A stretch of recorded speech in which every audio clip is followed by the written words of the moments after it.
I sat in the corner of the kitchen, the warm yellow light from the pendant lamp casting a soft glow. Night had fallen, but I remained focused on my laptop screen, fingers gently tapping the keyboard. Outside the window, the city sparkled with lights, but inside, I felt only emptiness.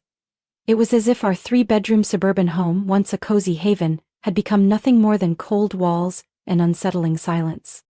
My husband Ryan walked into the kitchen with his familiar half-smile. "Working late again?" His voice was sweet, but his eyes couldn't hide the restlessness. I nodded slightly, trying to keep my tone steady. "There's a big project this week, I need to finish it early." Ryan poured himself a glass of water, his movements slow, as if trying to stretch out the moment. "You know, work is important, but you also need to relax. I worry about you." I only smiled, a practiced smile I'd perfected over the past few months, just genuine enough to mask all doubts. 6 months ago, I was still a happy woman. We had been married for nearly 8 years, going through life's ups and downs together. I always trusted Ryan, believing in his promises and cherishing the warm hugs he gave me after long work days. But then, little signs started to appear. One evening, while organizing bills, I accidentally found a charge for an expensive dinner at a restaurant I had never been to. I asked Ryan about it and he simply smiled. "I went with a client, the company paid for it." His answer was straightforward, yet it left a heaviness in my heart. As time went on, the signs became clearer. Ryan began coming home late, saying work was getting busier. He often took calls he said were from his boss, but every time I overheard, his voice was different, lower, sweeter. Once, while doing his laundry, a faint unfamiliar perfume on his shirt made me pause. It wasn't the scent I bought for him, nor was it the usual smell of his office. I didn't want to become the suspicious wife, but gradually, all the small details intertwined, forming a picture I didn't want to see. Ryan still smiled, still said he loved me every night, but his kisses grew colder. Once he even forgot our wedding anniversary, something that had never happened before. Instead, he spent the entire evening in his office, claiming he had an online meeting with a client in a different time zone. I sat in the living room, staring at the closed office door, feeling the distance between us widening. Everything continued like a well-rehearsed play. I became the lead actress in my own life, playing the role of the gentle, trusting wife. But deep down, I began to investigate quietly. I checked credit card statements, finding extravagant gifts, romantic dinners, and even hotel bills. Each piece of evidence was like a silent, sharp knife. One afternoon, when Ryan said he had to go on a 2-day business trip, I followed him. I saw him enter a restaurant with a young woman, blonde hair and a radiant smile. They sat close, their eyes exchanging what I no longer received from him. I sat in the car, gripping the steering wheel tightly, feeling both pain and bitterness. My suspicions were finally confirmed, yet my heart still resisted the truth. I returned home before he did, acting as if nothing had happened. When he walked through the door, I greeted him with the same familiar smile, still asking about his fabricated business trip. Ryan was a great actor. But he didn't know, I had become just as skilled in this charade. From that moment on, I knew I couldn't live like this anymore. I needed to do something, not just to protect myself, but to reclaim the justice I deserved. Within me, a plan began to form, each piece quietly falling into place. Ryan thought he was in control, but he had no idea I had already started my own game. I sat on the sofa, gently flipping through the new stack of bills I had just received from the mailbox. The afternoon sun filtered through the window, casting long shadows on the polished wooden floor. Outside, the trees swayed gently in the autumn breeze. Everything around me seemed peaceful, but inside, a storm was brewing. My eyes stopped at a receipt with bold letters. Vehicle deposit, a luxury SUV, valued at nearly $250,000. For a moment, my heart seemed to stop. We had never discussed buying a new car, and it was clear this wasn't a gift for me. I took deep breaths, forcing myself to stay calm. My mind raced through possible explanations. Maybe it was a company car, maybe there was a clerical error. But then, a small voice in my head whispered, "If that's the case, why didn't he say anything to me?" That evening, I sat across from Daniel, my husband, in the open kitchen. He was engrossed in his phone, fingers scrolling rapidly across the screen as if the outside world didn't exist. "I just found a receipt for a new car deposit," I started, keeping my voice as even as possible. Daniel looked up. his eyes briefly showing surprise before his familiar smile appeared. "Oh, that's for work. A client wanted to make an impression, so I just helped them with the paperwork." His voice was calm, natural to the point that, if it were before, I might have believed him, but not this time. His eyes avoided mine and his hands rested on the table with his fingers unconsciously tapping on the glass surface. Those small details did not escape my notice. After dinner, when Daniel went into his office, I remained in the kitchen, clutching my phone tightly. I opened the banking app, checking our joint savings account. My eyes widened as I saw the balance drop significantly. There were numerous withdrawals and transfers, most of which were to places I had never heard of. Large amounts of money flowed into high-end fashion stores, luxury restaurants, and, of course, the car dealership. I tried to piece everything together. Daniel not only bought a car but also used our joint money to cover expenses that clearly had nothing to do with our family. My heart tightened when I realized that all my previous suspicions were not just my imagination. In the following weeks, I began quietly investigating. I went through every receipt, every bank transaction, and researched the places where Daniel had spent money. I even called the car dealership under the guise of needing to verify purchase information. The car was reserved by Daniel Mitchell for Ms. Jenna Hayes. The voice of the dealership employee echoed through the phone, each word like a sharp needle piercing my heart. Jenna Hayes. That name had never come up in any of Daniel's stories. I looked up her information on social media, and it didn't take long to connect the dots. Jenna was a young, beautiful woman who often posted pictures of her lavish lifestyle. Expensive gifts, luxurious dinners, and trips to places that Daniel and I had never been to together. I sat there, my phone screen glowing brightly in the dark, each of Jenna's photos playing out like a slow-motion film before my eyes. Daniel hadn't only deceived me emotionally but also financially. He had turned me into a stranger in my own marriage. I knew I needed to take action, but instead of rushing to confront Daniel immediately, I decided to wait. I needed time to prepare, to ensure that when the truth was revealed, I would be the one in control. I wouldn't let Daniel see my hurt. At least, not yet. I sat in the corner of my small home office, the glow from my laptop screen reflecting off my tired face. Outside, the night had long fallen, and the street lights twinkled in the quiet darkness. The ticking of the wall clock was like a countdown to the plan I was quietly crafting.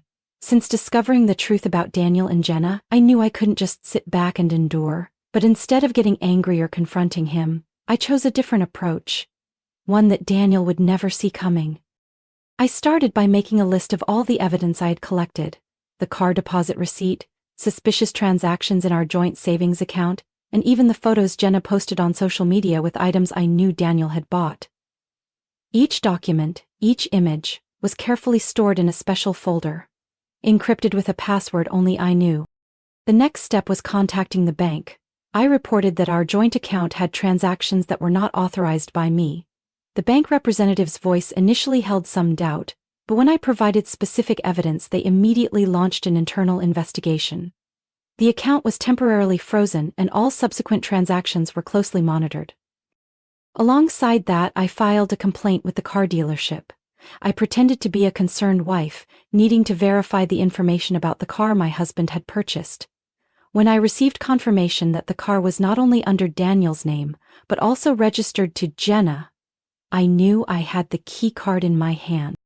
I continued to play the role of the loving wife. Every morning I still prepared breakfast for Daniel, smiled, asked about his work, and even proactively suggested romantic evenings. Daniel seemed unaware of the change in me, or perhaps he was simply too confident in his ability to hide his secrets. Every time Daniel came home late, I didn't ask questions. Every time he took a secretive call, I pretended not to notice. But in reality, I noted every detail, every moment he disappeared from the house. I even quietly installed a tracking app on his phone, ensuring that whenever he lied about a meeting with his boss, I would know exactly where he was. As time passed, I gathered more and more evidence.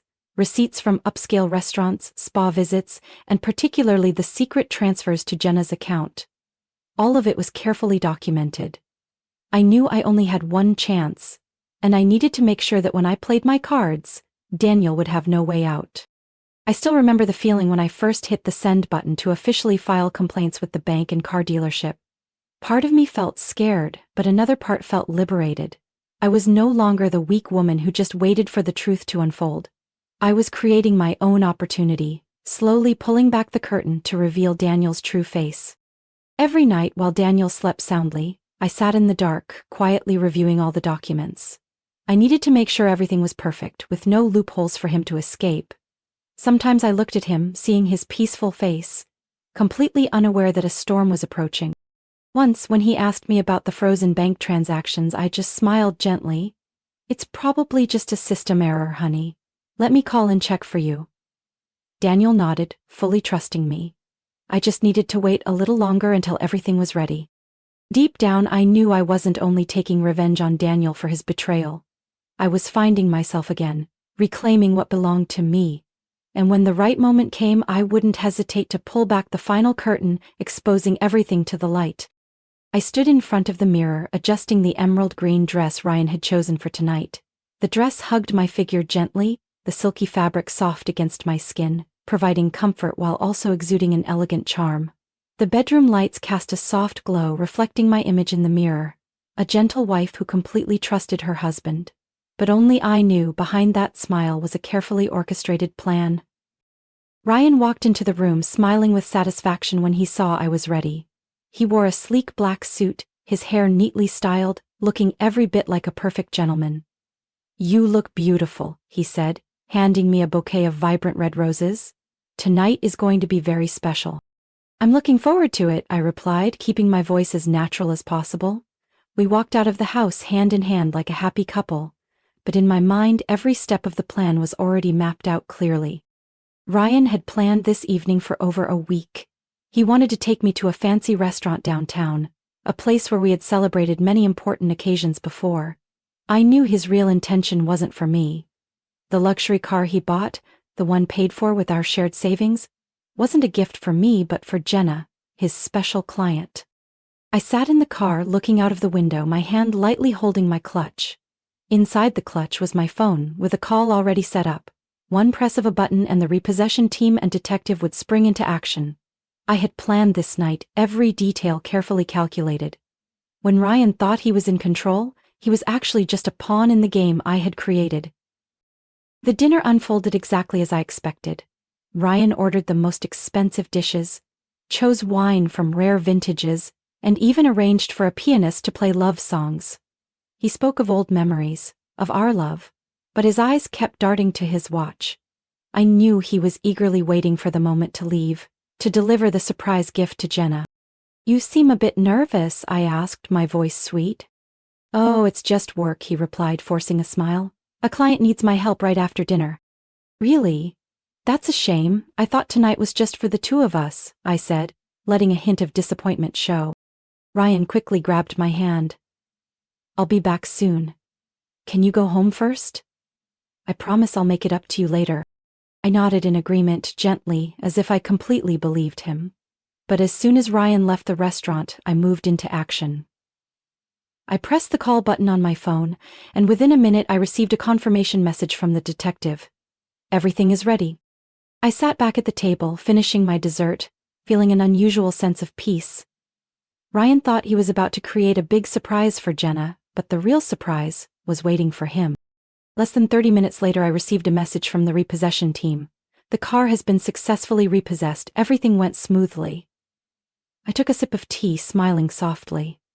In my mind, I imagined the scene of Ryan leading Jenna outside, only to find his luxurious car had vanished without a trace. The satisfaction bubbled inside me, but I kept my face calm and composed.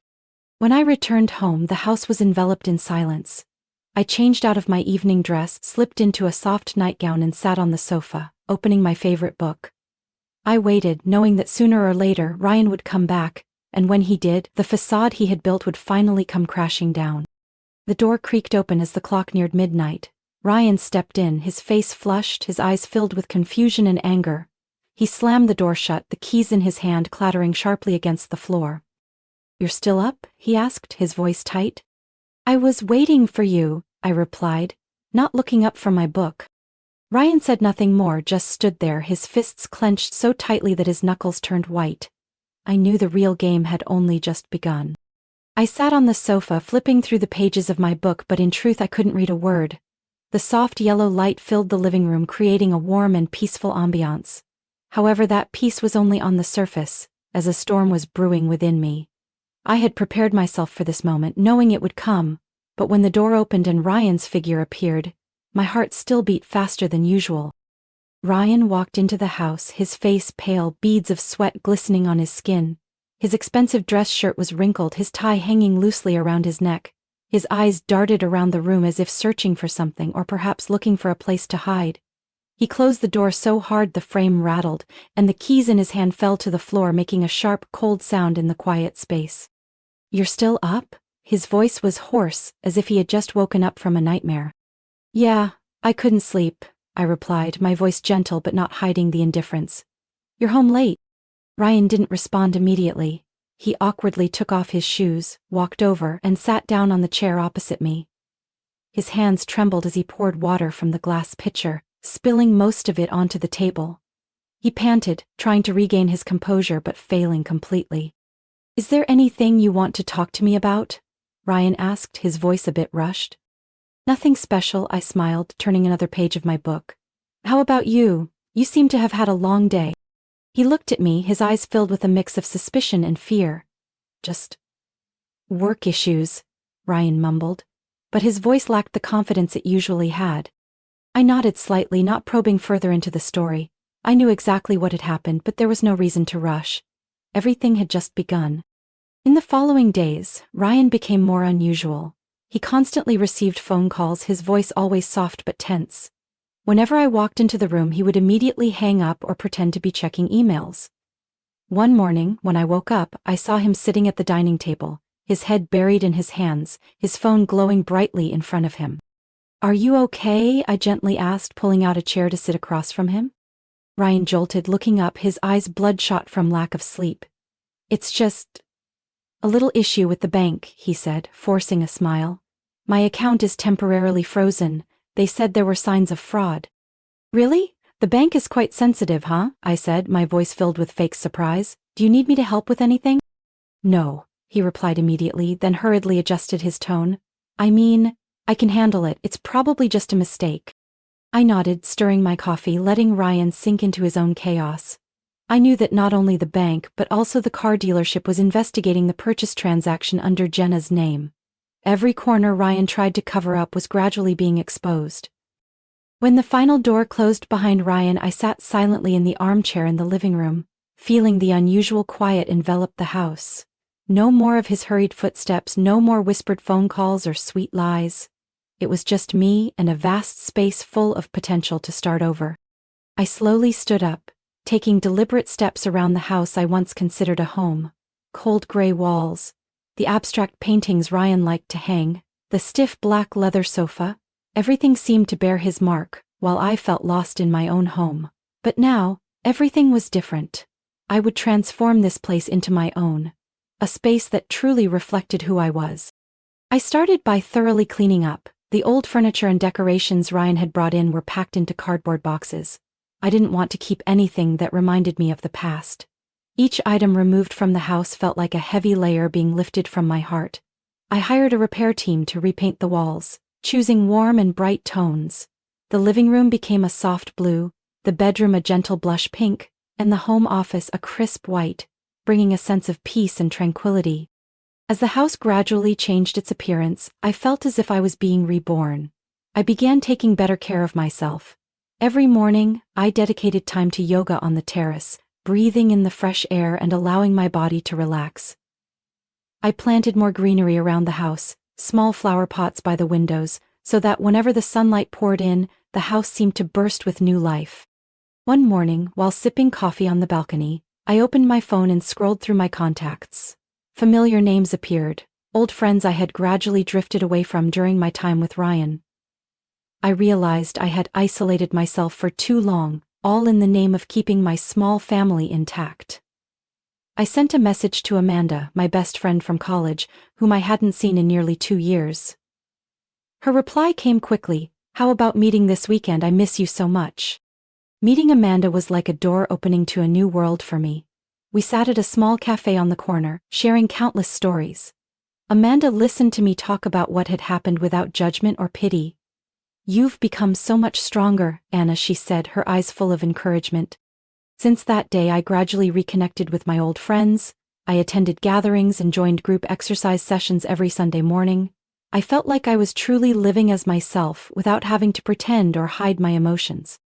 Along with renovating my home and rebuilding my social life, I also returned to work. I had been a graphic designer, but because of Ryan, I had put my career on hold to focus on our family. Now I set up a small home office and started taking on freelance projects. The feeling of working again, of being creative and contributing, made me feel like I had rediscovered my life's purpose. Every morning I sat at my desk, soft sunlight streaming through the window, my laptop open with unfinished designs. New clients began reaching out, small contracts that brought me confidence and joy. Gradually my bank account started to grow. Not significantly, but enough for me to feel like I was heading in the right direction.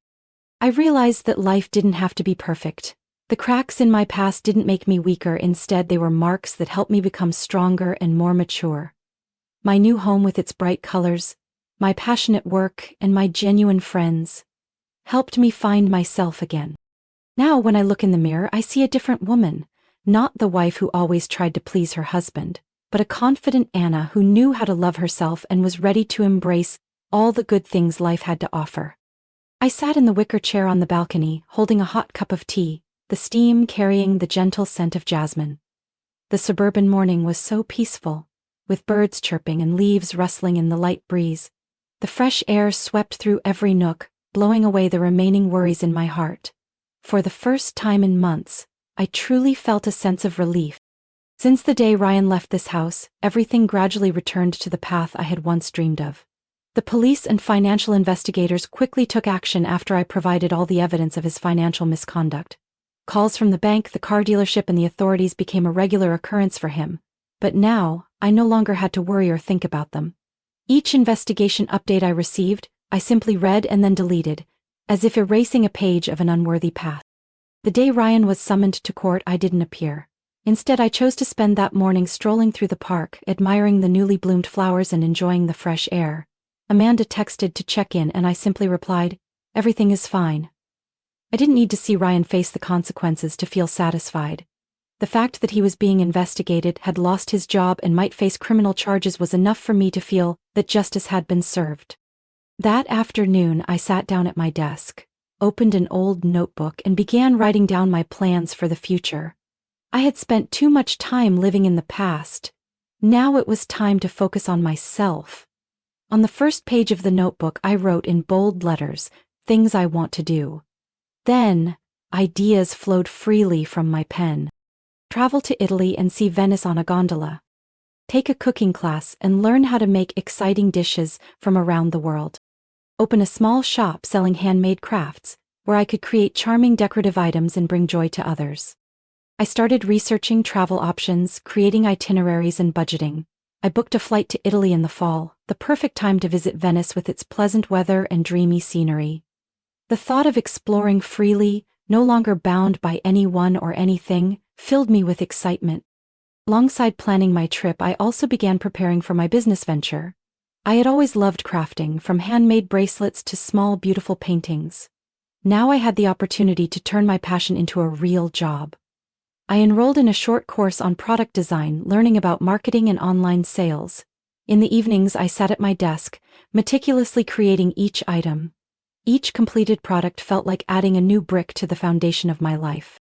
Amanda stopped by one weekend afternoon, bringing a few sweet pastries and her radiant smile. "I heard you're going on a trip," she asked, her voice full of enthusiasm. "Yes, I've already booked the tickets," I nodded. "I'll visit Venice first, then maybe stop by Florence and Rome if I have time." "That's wonderful. You're finally getting to fulfill your dream." Amanda sat beside me, her eyes shining with pride. "Yes, I've waited so long for this day," I exhaled softly. "Everything feels like a dream." That evening, after Amanda left, I sat in the wicker chair gazing at the starry night sky. There was no more heaviness, no more long nights tossing and turning over the past. I had walked through the darkest path, and now, before me, lay a new road filled with light. I knew the journey ahead would still have challenges, but I was no longer afraid. Every step I took was part of my journey to rediscover myself, and I would embrace each moment with pure joy and gratitude. My story is not just about betrayal or loss but a journey of finding myself again. From pain and disappointment, I learned how to let go of the past, rebuild my life, and put myself first. I realized that sometimes loss is an opportunity for rebirth, to open a new chapter filled with hope and freedom. The most important thing is never to let pain hold you back, but to turn it into motivation to become stronger and happier. What do you think about the character's journey of self-discovery in this story? Share your thoughts in the comments below. Don't forget to hit follow on the channel so you won't miss out on more meaningful and authentic stories about family life in our upcoming videos.